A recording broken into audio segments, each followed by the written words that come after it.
Hi every one. ഇപ്പോൾ എന്താ ചൂടല്ലേ, നമുക്ക് നല്ല അടിപൊളി പൈനാപ്പിൾ സ്ക്വാഷ് ഉണ്ടാക്കാം. അത് നമുക്ക് മൂന്ന് സാധനങ്ങൾ മതി: പൈനാപ്പിൾ, ഷുഗർ, ലെമൺ.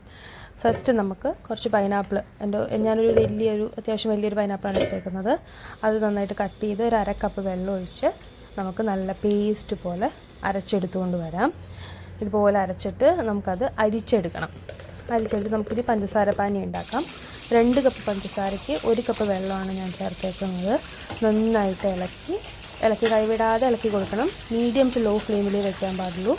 എന്നിട്ട് നന്നായിട്ട് ഇളക്കി ഇതുപോലെ പഞ്ചസാരയൊക്കെ അലിന്ന് നല്ലപോലെ കുറുകി വരും. ഈ ഒരു പരുവാകുമ്പോഴത്തേക്കും, ഈ ഒരു പരുവാണ് കേട്ടോ അതിൻ്റെ പാകം. അതിലേക്ക് നമുക്ക് പൈനാപ്പിൾ അരിച്ച് വെച്ചത് എടുത്തൊഴിക്കാം. എന്നിട്ട് ഇതൊരു 10 മിനിറ്റ് തിളപ്പിക്കണം നന്നായിട്ട്. ഇതും എപ്പോഴും കൈവിടാതെ ഇളക്കിക്കൊണ്ടിരിക്കണം. എന്നിട്ട് നല്ലപോലെ ഇളക്കി ആ ഒരു പൈനാപ്പിൾ തിളപ്പിച്ചെടുക്കണം. നമുക്ക് 10 മിനിറ്റ് ആകുമ്പോഴത്തേക്കും അത് ഏറെക്കുറെ റെഡി ആവും. ഈ ഒരു പതയൊക്കെ ഉണ്ടല്ലോ, ഈ പതയൊക്കെ മാറി നല്ല ക്ലിയർ ആയിട്ട് നല്ല കുറുകി വരും.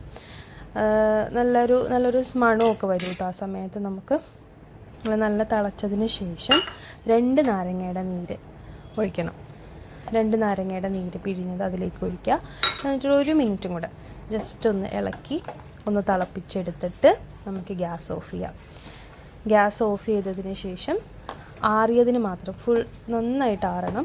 നന്നായിട്ട് ആറിയതിന് ശേഷം നമുക്കൊരു ഗ്ലാസ്സിലേക്ക് ഇതൊഴിച്ചിട്ട് അതിലേക്ക് വെള്ളവും ചേർത്ത് കുറച്ച് ഐസ് ക്യൂബും കൂടെ ഇട്ടാൽ നല്ല അടിപൊളി പൈനാപ്പിൾ സ്ക്വാഷ് റെഡിയാണ്.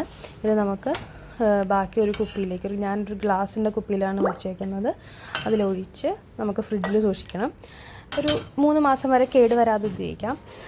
എൻ്റെ വീട്ടിലൊന്നും ഇത് 3 മാസം വരെ ഒന്നും നിൽക്കില്ല. നമുക്കതൊരു 3 ആഴ്ച കൂടുതൽ വരെ നിൽക്കില്ല, അത് അതിനുള്ളിൽ തീർന്നു പോകും. ഇത് നമുക്ക് ഒരു വലിയ പൈനാപ്പിൾ കൊണ്ട് ഞാനിതൊരു 1 ലിറ്ററിന് കുറച്ച് താഴെ അത്രയും സിറപ്പാണ് എനിക്ക് ഉണ്ടാക്കാൻ പറ്റിയത്. എല്ലാവരും ട്രൈ ചെയ്ത് നോക്കണേ. നല്ല അടിപൊളി സാധനമാണ് ഇത്. ഈ സമയത്ത് നമ്മൾ കുടിച്ചാൽ എന്തായാലും നിങ്ങൾക്ക് നല്ലൊരു റിഫ്രഷിങ് ഇതായിരിക്കും. എല്ലാവരും ട്രൈ ചെയ്ത് നോക്കിയിട്ട് അഭിപ്രായം പറയാം.